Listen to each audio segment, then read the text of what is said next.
Hey everybody, what's going on? I'm Geno Reynolds and this is WAND Presents The Real Geno. Today we're going to take a look at a movie that may just end up being added to my yearly Christmas movie marathon. So, ho ho ho, let's do this. Time for some season's beatings. It's Christmas! We decided that you could have one gift. Early.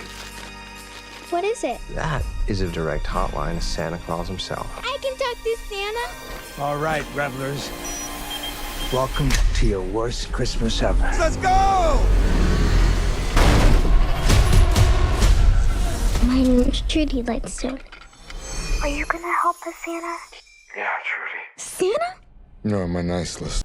After her family is taken hostage by a group of Christmas-hating mercenaries, the young Trudy Lightstone makes a plea for help over her magic walkie-talkie. Thankfully, she's been good for goodness sake because none other than Santa Claus is coming to the rescue. And to do more than deliver coal for those that are on the naughty list. It's about to become a very violent night. Santa Claus is coming to town. The best way I can describe this movie is this. It's like Kevin McAllister grew up to be John McClane.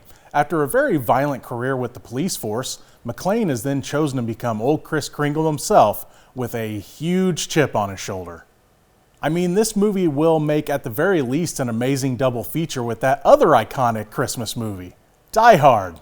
That's right, I went there. Welcome to the party, pal! What you get with Violent Night is a Santa, played perfectly by David Harbour, that has had it with what the world has become. He feels like the spirit of the season is officially dead and he's planning on making this his last year of being Santa. He's got to find something to live for. We also find out this movie's Santa's backstory, which leads from how he goes from being jolly old Saint Nick to becoming more of a worse nightmare than Krampus.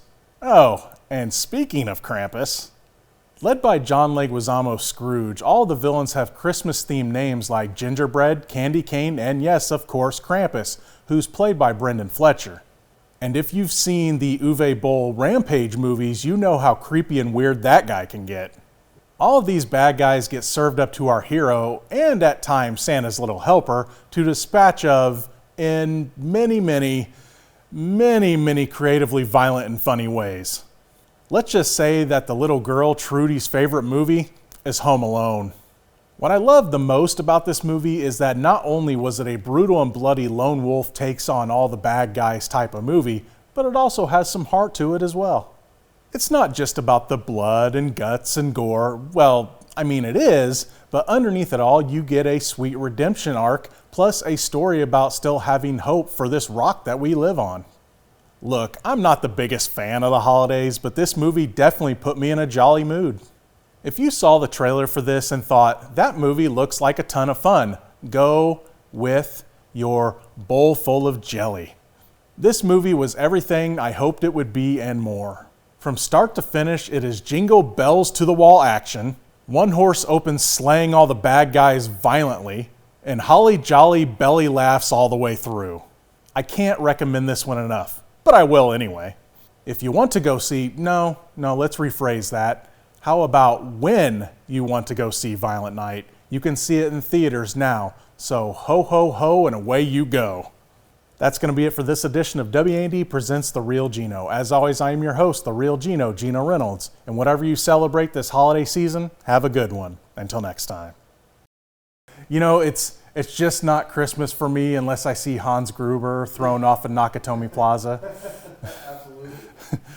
I haven't had my annual viewing yet. But, Yippee-ki-yay, Merry Christmas.